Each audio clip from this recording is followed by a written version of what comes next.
आशूरा पर डीएचओ मलीर का तिब्बी कैंप। डिस्ट्रिक्ट हेल्थ ऑफिस मलीर की जानिब से आशूरा के जुलूसों के दौरान तिब्बी और इमदादी कैंप कायम किए गए। कैंप में इब्तदाई तिब्बी इमदाद, अद्वियात और पैरामेडिकल स्टाफ मौजूद रहा।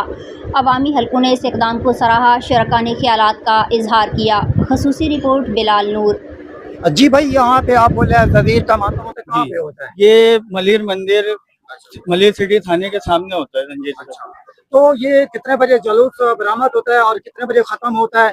जी, ये जुलूस तकरीबन 9:30-10 बजे काला बोर्ड से निकल के आते हैं, गलियों से होता हुआ फिर ये रोड पे आता है, फिर पूरा घूमता है। पूरा घूमता है। जी, यहाँ पे कितने बजे जमा हो जाता है? तकरीबन अभी तो एक का टाइम हो रहा है। अभी मसला ये है कि नमाज ज़ोहरैन अदा की जा रही है, उसके बाद जुलूस आगे बढ़ेगा, फिर अपने रास्ते से होता हुआ अच्छा, अपनी मुझे ये मंजिल। बताएं, यहाँ पे हमारे पाक रेंजर्स के दस्ते मौजूद है, जी। आला अफसरान भी, जी, पुलिस के भी बिल्कुल, बड़े बड़े बिल्कुल, मौजूद है बिल्कुल। और यहाँ पे सख्त इंतजाम हैं जी, और बिल्कुल। हमारे रजाकार भाई भी यहाँ मौजूद हैं।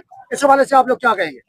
मसला ये है कि हमारी जितनी भी लॉ इन्फोर्समेंट एजेंसी है हमेशा फुल प्रूफ सिक्योरिटी देती है अज़ादारों को, उनकी तरफ से जितना भी थ्रेट होते हैं उसको फेस करती है और हम लोग मुतमईन हैं इनकी सिक्योरिटी से। अच्छा, आप क्या कहते हैं, जो बाहर से अवाम आ रही है उनको फुल चेकिंग दी जा रही है? यहाँ हमारे कुछ बहने भी आला अफसरान जी, मौजूद बिल्कुल, हैं बिल्कुल, बिल्कुल। यहाँ पे जो है सिक्योरिटी के हवाले से पुलिस ऑफिसर। देखें सर, मसला ये है कि सिक्योरिटी के हवाले से ये है कि जगह जगह रेंजर्स पुलिस खड़ी हुई है, ठीक है। कोई भी ऐसा नाखुशगवार वाक़ये से निपटने के लिए हमारी गवर्नमेंट हमारे साथ फुल ताउन करती है।